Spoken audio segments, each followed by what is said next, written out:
Kalimantan selalu menyimpan misteri, sesuatu yang samar dan nyaris tak terjamah. Pertama kali aku mendengar cerita tentang pasar gaib itu dari seorang warga lokal ketika sedang meliput kehidupan masyarakat Dayak di sebuah desa terpencil. Dengan wajah serius, mereka memperingatkanku.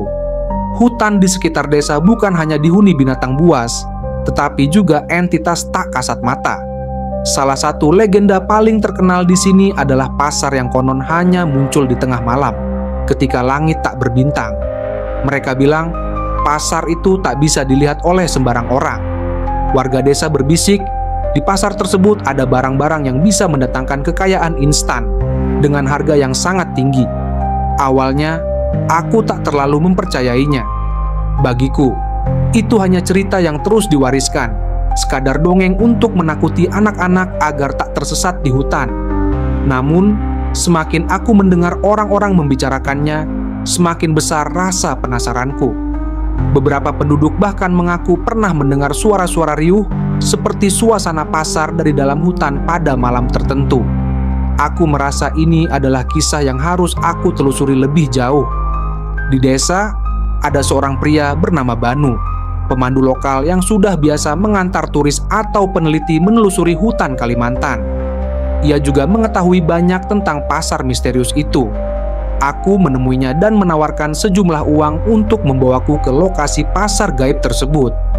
Banu menatapku lekat, seolah menilai keseriusanku. "Kau yakin ingin melakukannya?" tanyanya, sedikit ragu. Banyak yang mencoba, tapi tidak semuanya kembali. Aku tertawa kecil, setengah mencoba meyakinkan diri sendiri.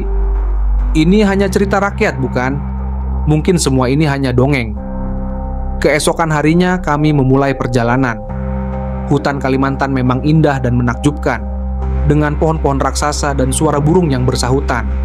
Namun, semakin jauh kami masuk, suasana berubah. Cahaya matahari yang mulai redup tertelan kerapatan pepohonan, dan angin bertiup lembut dengan membawa kesunyian yang mencekam. Ada rasa tak nyaman yang mulai tumbuh seiring dengan kedalaman hutan yang kami capai. Setelah beberapa jam berjalan, Banu berhenti. Kita sudah dekat, tapi kita harus menunggu sampai malam tiba. Kami mendirikan kemah di dekat sungai kecil, menanti malam yang perlahan menyelimuti hutan. Langit tampak kelam tanpa bintang, hanya gelap yang terasa sepi. Suara-suara hutan yang biasanya riuh mulai menghilang, dan atmosfer berubah menjadi semakin dingin. Di tengah keheningan malam, sayup-sayup aku mulai mendengar suara samar, tawa, percakapan, langkah kaki, semua seperti suara keramaian pasar. Hatiku berdegup kencang, tidak sepenuhnya percaya. Namun, suara itu semakin mendekat, membentuk sebuah bayangan nyata di pikiranku. "Itu suara pasar gaib," bisik Banu di sampingku. Aku bergidik, merasa seluruh tubuhku menegang. Kemudian, di antara kegelapan, samar-samar terlihat siluet seseorang duduk di meja kayu besar. Di depannya, berbagai macam barang terhampar. Koin emas, kain sutra yang berkilau, dan kalung yang tampak berharga. Si penjual menatapku dengan tatapan dalam dan senyum yang penuh arti.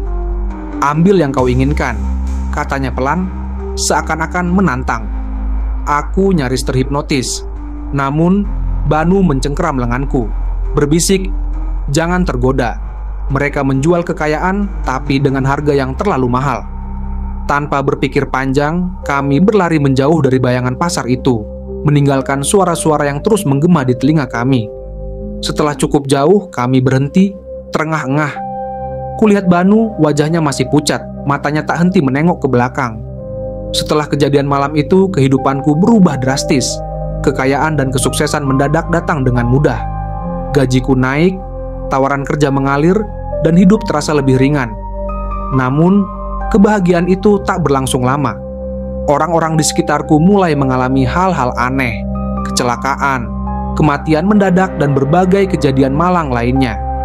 Aku mulai merasakan pola dari setiap kejadian yang ada, seolah ada sesuatu yang menuntut pembayaran atas kekayaan yang kudapatkan. Aku sadar, mungkin pasar gaib itu telah memberikan apa yang mereka janjikan, tetapi dengan harga yang lebih tinggi daripada yang pernah kubayangkan.